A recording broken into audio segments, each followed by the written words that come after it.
रूस और यूक्रेन का युद्ध कब खत्म होगा? क्या रूस की शिकस्त होगी या यूक्रेन का वजूद बटेगा? करीब 4 महीने से दुनिया का हर शख्स इसी सवाल का जवाब जानना चाहता है, जिसे लेकर अब एक रिपोर्ट ने बेहद चौंकाने वाला दावा किया है। अमेरिका की खुफिया रिपोर्ट के मुताबिक अगले 7 दिन में यूक्रेन रूस से जंग हार जाएगा। बड़े हिस्से पर कब्जा करने के बाद रूस यूक्रेन को अपनी शर्तों पर सरेंडर करने के लिए मजबूर कर सकता है। सवाल यह है कि अमेरिकी दावे की वजह क्या है? क्या वाकई यूक्रेन के पास 7 दिन बचे हैं? अगर ऐसा है तो अमेरिका और नाटो क्या करेंगे? इस सुपर एक्सक्लूसिव रिपोर्ट में देखिए। यूक्रेन की सुबह की शुरुआत आज भी वैसे ही। रूस ने किबादे कई मिसाइलें दागी। जवाब में यूक्रेनियों ने भी होवित्जर तोपों से ताबड़तोड़ पलटवार किया।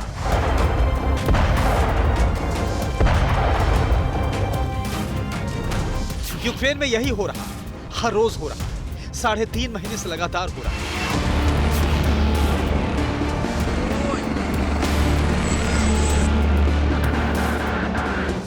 लेकिन युद्ध के 109 दिन गुजर जाने के बाद एक बात क्लियर हो चुकी है, वो ये कि रूस को बड़ी जीत हासिल होने वाली है।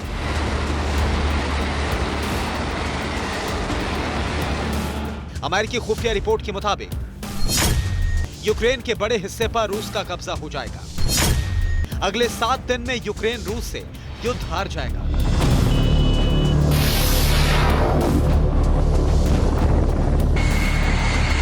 क्या वाकई ऐसा होने वाला? क्या यूक्रेन के पास सिर्फ 7 दिन का ही वक्त है? अमेरिकी रिपोर्ट के इन दावों में कितनी सच्चाई है, इसे सिलसिलेवार तरीके से समझना होगा।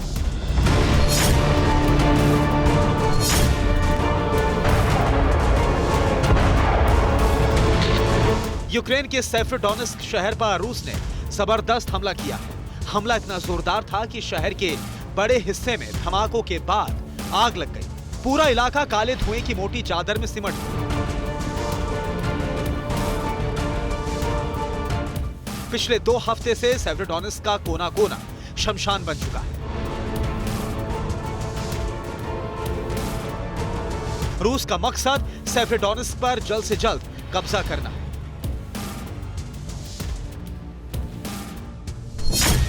रूस ने डोनबास में युद्ध लड़ रहे यूक्रेनी सैनिकों को साफ कह दिया है कि 2 दिन में सरेंडर कर दे या फिर मरने को तैयार रहे।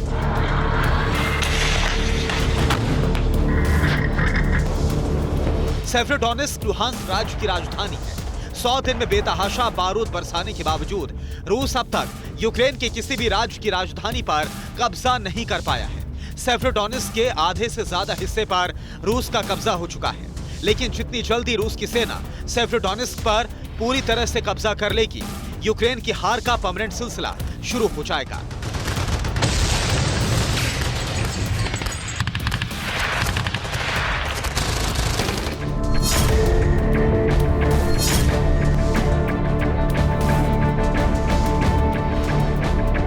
इसी तरह अमेरिका और यूरोपीय देशों से मिले हथियारों के जखीरे से यूक्रेनी पुतिन की पलटन पर पलटवार करते रहे।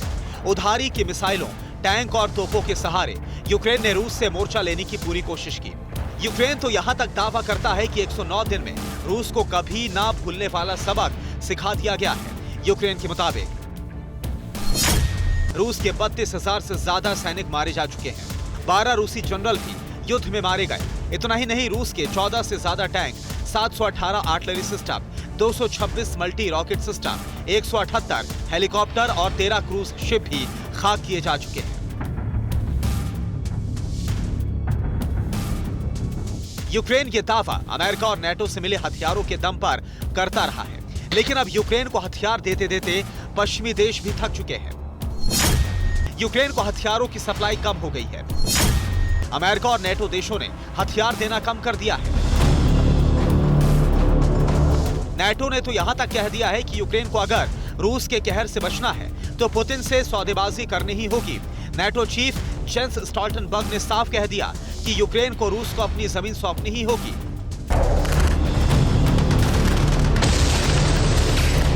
ये वही नेटो है जो रूस के खिलाफ दहाड़ने का दिखावा करता है। पुतिन के खिलाफ बदले का दम भरने वाले नेटो भी अब रूस की भाषा बोलने लगा है। इसलिए माना जा रहा है कि यूक्रेन के पास अब सरेंडर के सिवाय कोई चारा नहीं है।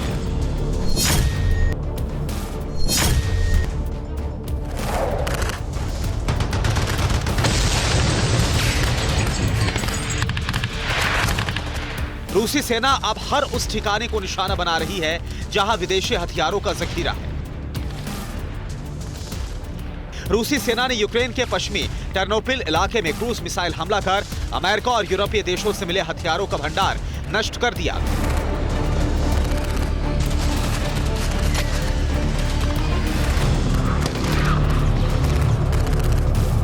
यूक्रेन को ये विदेशी हथियार रूसी सेना के साथ चल रहे युद्ध में लड़ने के लिए दिए गए थे। इतना ही नहीं, रूस ने सेवेरोडोनेत्स्क के केमिकल प्लांट पर भी हमला किया है, जहां करीब 300 से 400 यूक्रेनी सैनिक फंसे हुए हैं। रूस ने इन सैनिकों से सरेंडर करने के लिए कहा है। ये तस्वीरें खार्किव की हैं, जिसे एक बार फिर रूसी मिसाइलों ने निशाना बनाया है। पहले से ही खंडर हो चुका खार्किव रूसी हमले के बाद जान की खैर मना रहा है। यूक्रेन का दावा है कि रूस ने खार्किव पर क्लस्टर बम दागे। यूक्रेन का हर वो कोना अब रूस के टारगेट पर है जहां यूक्रेन को मिले विदेशी हथियारों का जखीरा है। इतना ही नहीं, रूस के निशाने पर यूक्रेन के लिए लड़ रहे भाड़े के सैनिक भी हैं। यूक्रेन में पूर्व ब्रिटिश सैनिक की मौत हो गई है। मारे गए पूर्व ब्रिटिश सैनिक का नाम जॉर्डन गैटली है।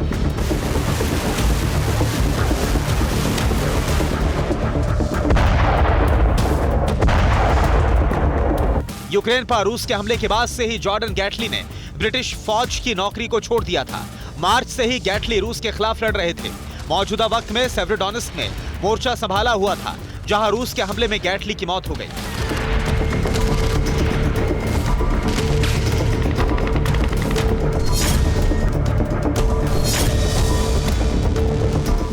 रूस के हमले के बाद से ही यूक्रेन के प्रेसिडेंट वोलोदिमीर ज़ेलेंस्की लगातार अपनी फौज और आम नागरिकों का हौसला बढ़ाते रहे।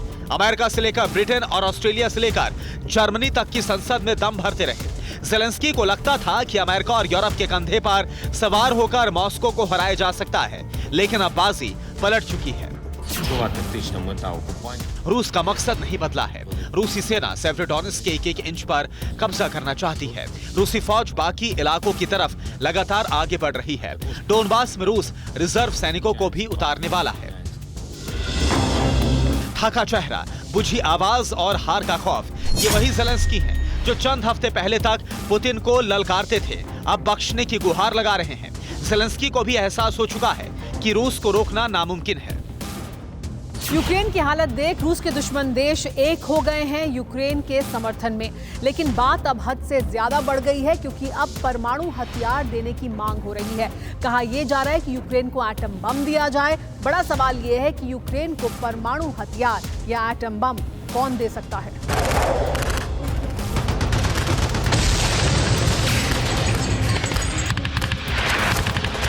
युद्ध की शुरुआत से ही अमेरिका और पश्चिमी देश यूक्रेन को हथियारों की खेप सौंपते रहे हैं। बावजूद इसके रूस ने यूक्रेन के हर शहर को खंडहर बनाने में कोई कसर नहीं छोड़ी। लेकिन अब यूक्रेन को करारी शिकस्त मिलती नजर आने लगी है। ऐसे में यूक्रेन को न्यूक्लियर वेपन देने की वकालत होने लगी है। ये वकालत राडोस्लाव सिकोर्स्की ने की है। राडोस्लाव सिकोर्स्की पोलैंड के पूर्व विदेश मंत्री हैं। मौजूदा वक्त में EU US डेलीगेशन के चेयरमैन हैं।